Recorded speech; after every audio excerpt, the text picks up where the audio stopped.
Hare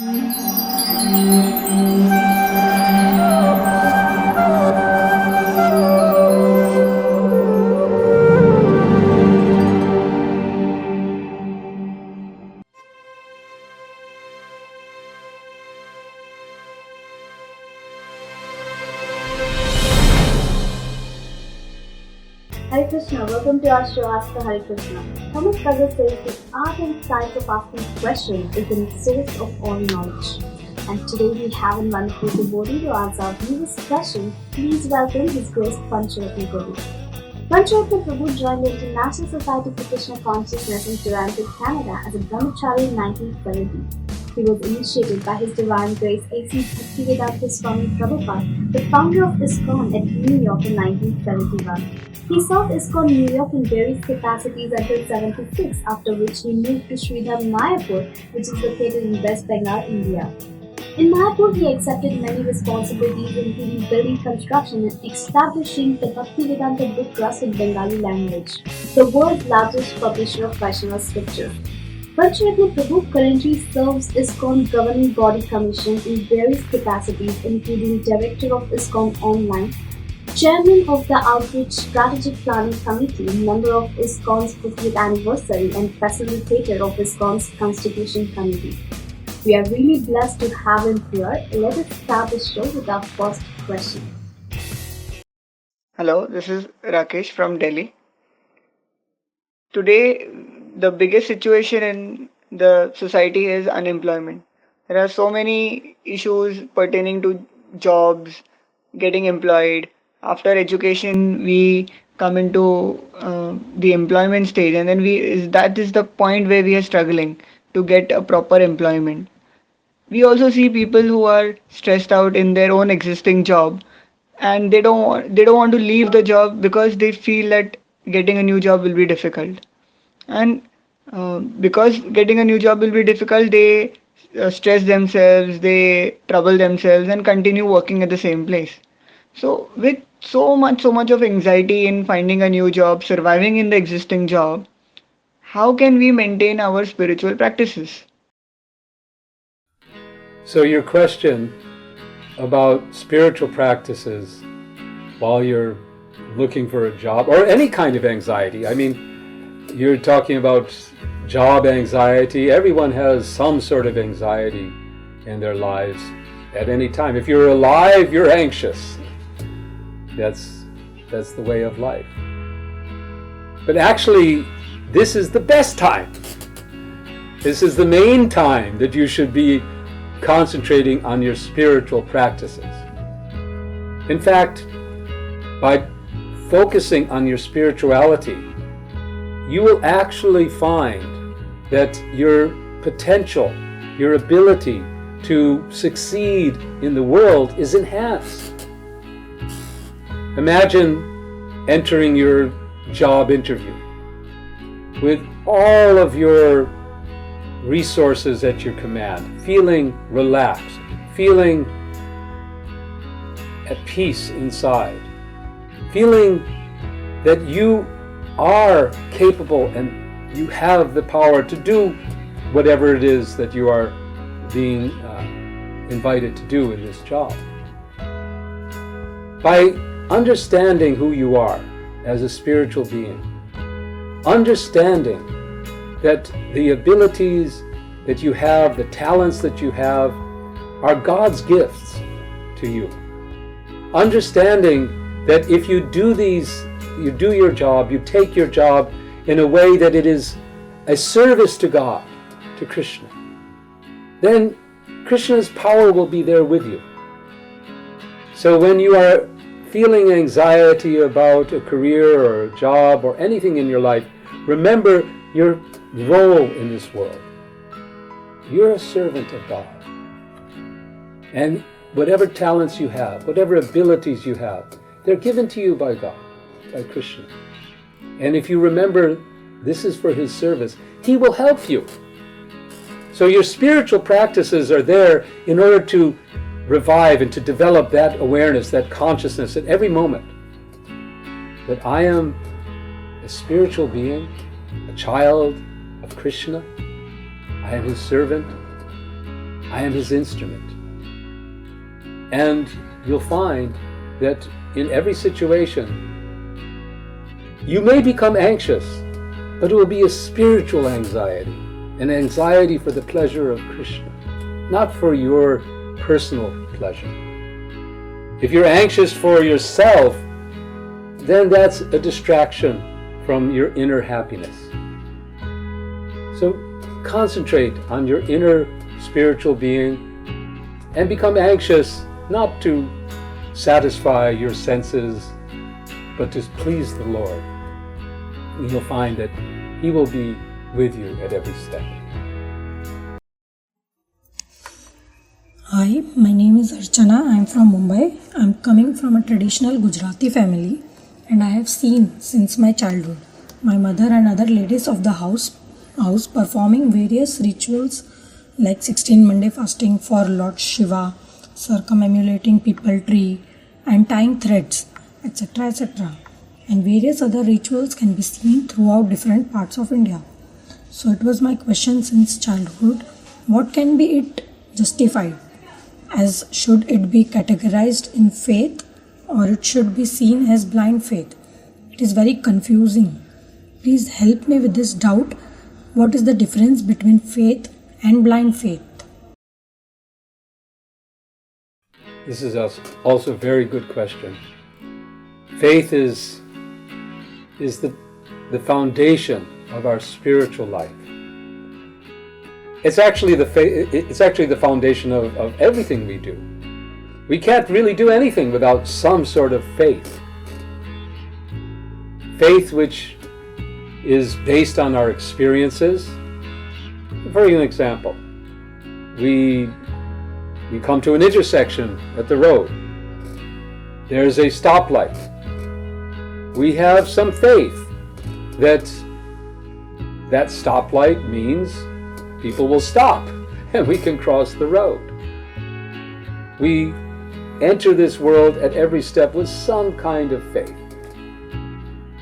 Faith which is blind means that we've heard something, someone has said something, and I imagine that you're probably thinking of something spiritual, something about Krishna or something about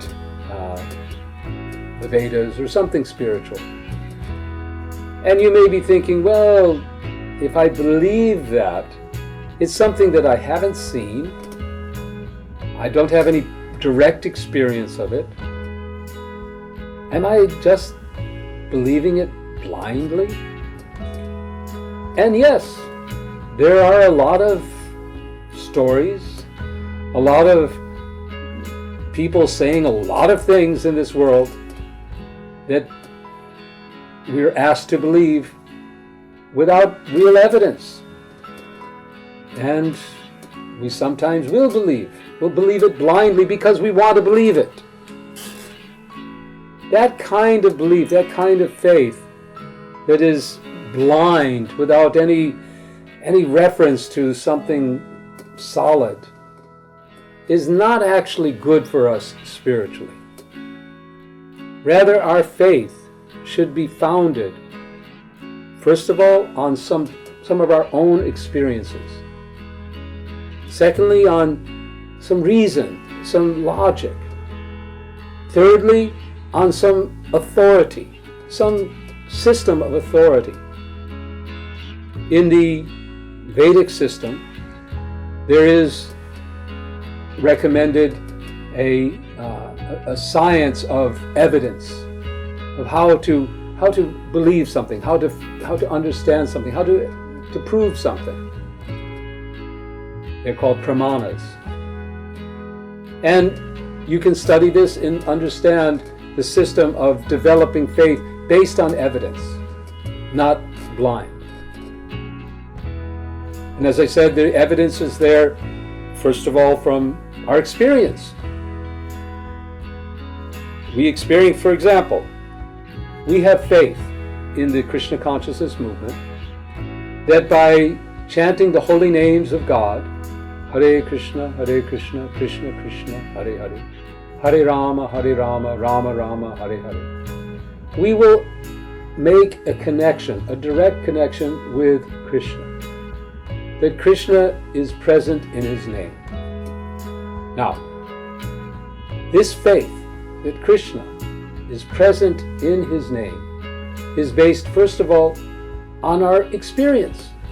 When we chant, we feel the presence of Krishna. We feel his presence. It's based on logic. God, Krishna, is absolute. So the nature of absolute is that the name, the body, the activities, they're also absolute. So they must be one. It's based on authorities. Not only we are experiencing this, but there are an unbroken chain, a line of spiritual teachers going back thousands, countless, to the beginning of time that have experienced this truth. So our faith is not blind. It's not something we just heard and just accepted. We have experience, we have reason, we have logic, and we have authority. That is solid faith. And that faith can develop your spiritual life and take you all the way back to home, back to Krishna. So hello sir, this is Rajgopal from Shimla. So I had a question like, can pursuing material talents help us in our spiritual life? Your question is good. And the first way to answer this is to know, where do your material talents come from? If we understand and accept the words of Krishna in the Bhagavad Gita, where he says, I am the ability in man. And we understand that whatever talent we have, whatever abilities we have, are given by God. They're given by Krishna. Then certainly they're all there for a purpose. They're there for his service. So there's no doubt that the talents that we are gifted with, we are given in our material life, can be very useful. In fact, they are there particularly for our spiritual life, to give us our special service. Each one of us is born with some unique abilities. Some are born with very intellectual abilities, some with very leadership type of abilities. Some are very good in business, some are very good in making things. All of these talents are needed to come together for the service of Krishna. We want to serve Krishna in so many different ways. We want to build temples for him. We want to spread his service. We want to spread knowledge of him, of his holy names. We want to offer him wonderful food. We want to use whatever we have in this world to serve him. That's our role. That's who we are. We are the servants of Krishna. So yes, whatever we have, whatever material talents we have, they're only meant for the service of Krishna, nothing else. Hello, I am Sunita. I am from Mumbai. My question is that many people are suffering in this world according to their karma. But is it fair to be punished for the past karma without being told what that karma was? Can you please help me? Thank you. Yes, your question is another one of the questions that people have all over the world when they're trying to deal with the existence of God, the idea that there's suffering in the world, and when the response, well, there's karma, but then this is a natural question. If karma is an experience, we're experiencing karma from previous lives and we don't know about it, then how fair is that? How does it work? So there's a few ways to understand this. In our experience, there are principles of justice. There's principles that for an action, there must be a reaction. So sometimes we have to just accept that there's a karmic reaction that has to be there to just keep things in balance, to keep the laws of nature working.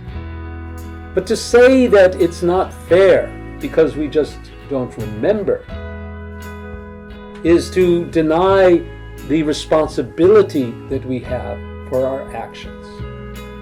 We are responsible for our karma by our actions.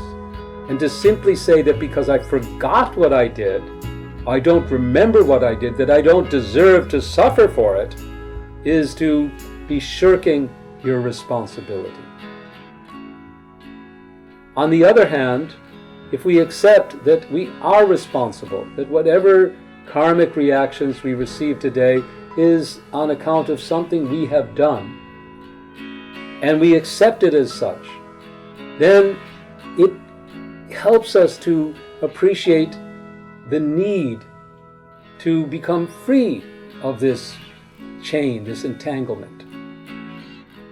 We can't become free of it until we understand that it is so tight, it's such a knot, it will bind us up, and we can't escape. There's no excuses. It's not like, okay, I will go, like in court, you go to the court and you plead, well, I didn't know, Mr. Judge, I just didn't know this law about taking this or doing that or whatever. And as you know, there's that saying, ignorance of the law is no excuse. So ignorance or forgetfulness of your past actions is no excuse or no way out of receiving the results. But in the long run, all of this will work to our benefit. Because as we experience the results of our karmic activities, as we suffer on account of misdeeds in this life or in past lives, each time it keeps us, it should at least, propel us towards seeking freedom, getting out of this chain of karma. And how do we do that? We have to seek the guidance, the help of those who are free, the spiritual teachers who can lift us out, who can connect us with Krishna. So, although the details of our past lives we may forget, the impressions, the build-up of frustration that is there in our hearts of not having Krishna is going to rise up year after year, life after life, until finally we turn to Krishna and say, please, show me the way out. Hello sir, my name is Rekha from Madhya Pradesh. I have a question. I can't do my spiritual practices properly because I am married and I have to do so many work at home and in office. So not getting time for my spiritual practices. So how to maintain and balance my material and spiritual life? Please help me. This is a problem that everyone faces on the spiritual path. Here we are, we're in the material world. We have a material life that we must deal with. We can't run away from it. There are some people who try to leave it behind, try to go off into the Himalayas and meditate. Most don't succeed. The fact is that we're pretty much attached to this world at this state. Our spiritual life is just starting. So it would be artificial, it would be unproductive, it would be unsuccessful to try to divorce ourselves from the material world as we're beginning to develop ourselves spiritually. So yes, we have to find the balance. And there are directions there are guidance how to do that. Krishna gives us guidance in the Bhagavad Gita, how to find the balance and the harmony between our duties in the material world and the development of ourselves spiritually. And the key is Bhakti Yoga. Through Bhakti Yoga, we can connect with Krishna, we can spiritualize our material life. By taking our material life as one of our ways to serve Krishna, we can incorporate our spirituality into our material world. This is the art of bhakti. It's not just performed alone, individually, but it's performed in community, it's performed in society, it's performed in our work. It's an attitude. It's an attitude that we are the servants, we are servants of God, and whatever material duties we have, whatever material life we have, we do it in that spirit. And in that way, our material life becomes in harmony with our spiritual practices and can even become a source of great spiritual development. For example, in our work, there are many opportunities to bring spirituality into our relationships in the workplace. This will help us, and it will help all of our fellow workers. It is a way that we can transform our material life into another aspect of our spiritual life. Hello, my name is Harish. I'm calling from Mumbai. My question is related to the youth nowadays. We see the youth are more or less being guided by the media in the form of films or through TV. Boys and girls take this relationship as love, but many of these relationships are in fact guided by lust and end up in heartbreaks and depression. My question is, if lust is the cause of so much chaos in the world amongst the youth, so how should we overcome this lust? Do you have any ideas to overcome lust? Lust.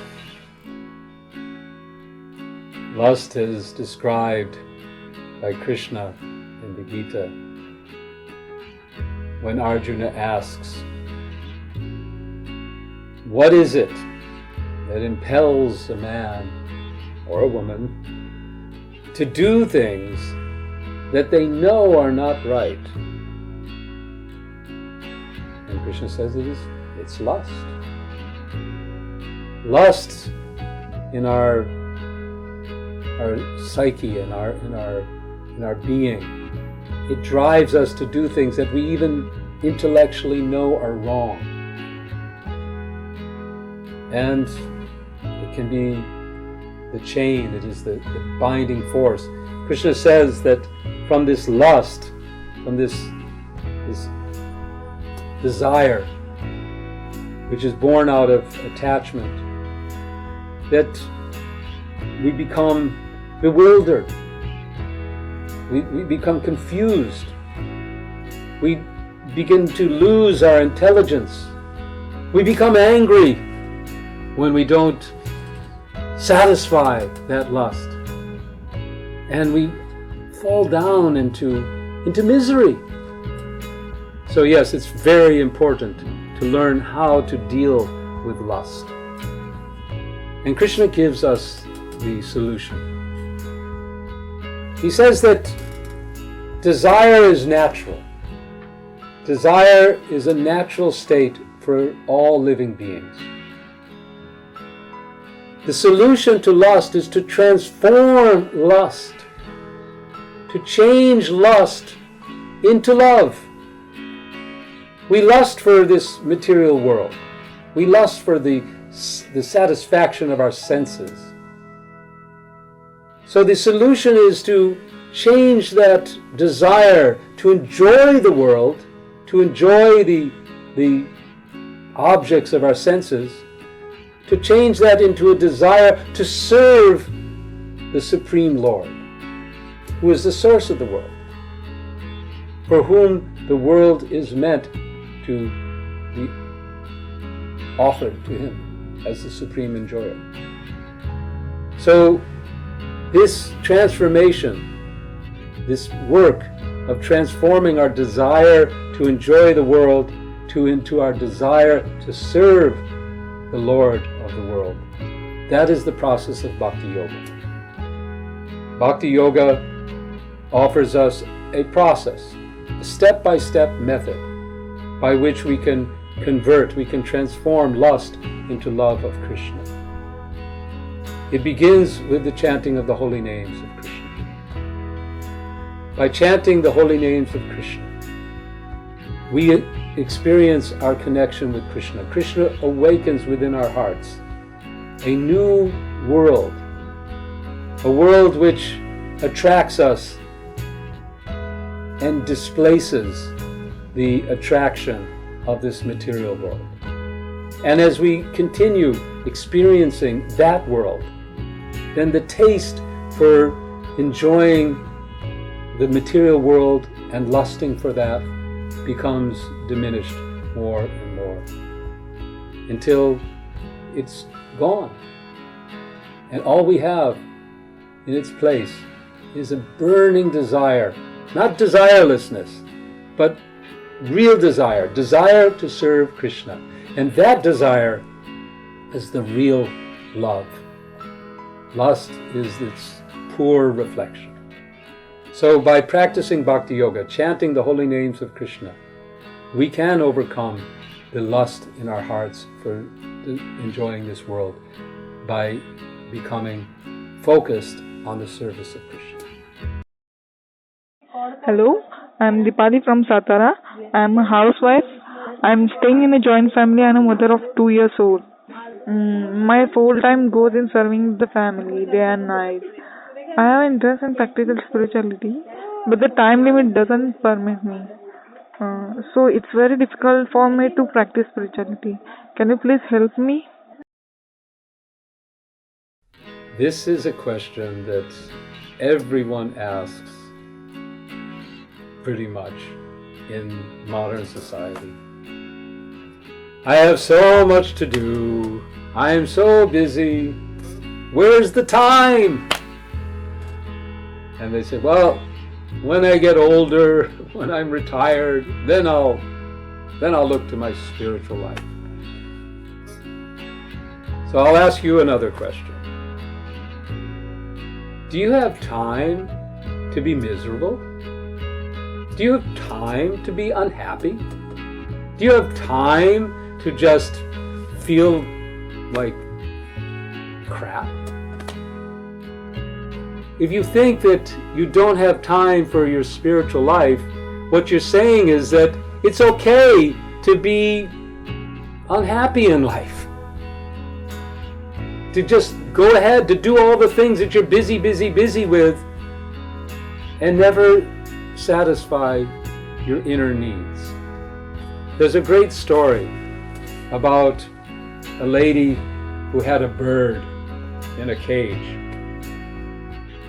And she was very, very happy about her bird. And she kept herself quite busy, making sure that the cage was always very clean. She would polish it, she would take care of it, she would make sure it was all sparkling and wonderful. And a few weeks passed, and she looked inside and she was shocked. The bird was dead. What happened?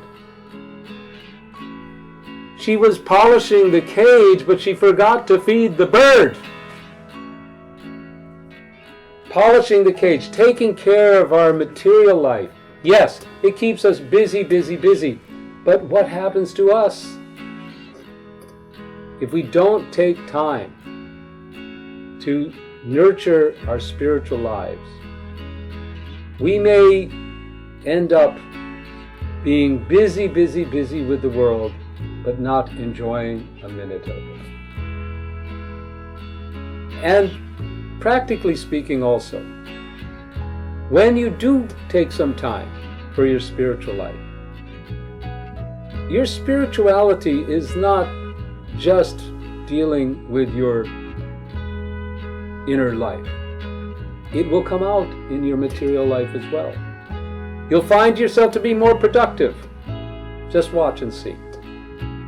You'll find yourself able to do more things, and you'll find yourself being able to determine when you're busy with things that you don't need, that are just unnecessary. Part of the promise of spirituality is to simplify your life, to make it more happy, peaceful, without the needs and the busyness that you have brought into it.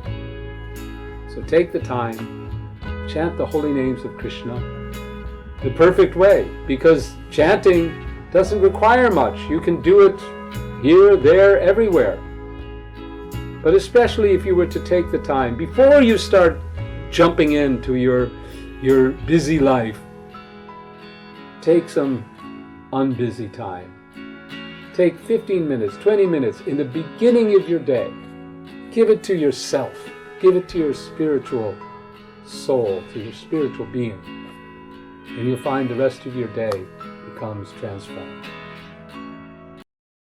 Thank you for watching our show Ask Hare Krishna. If you have any spiritual questions, then kindly send your question as audio or video clips by WhatsApp to 9987060606, or you can even mail us at askhktv@gmail.com. Thank you very much. Hare Krishna.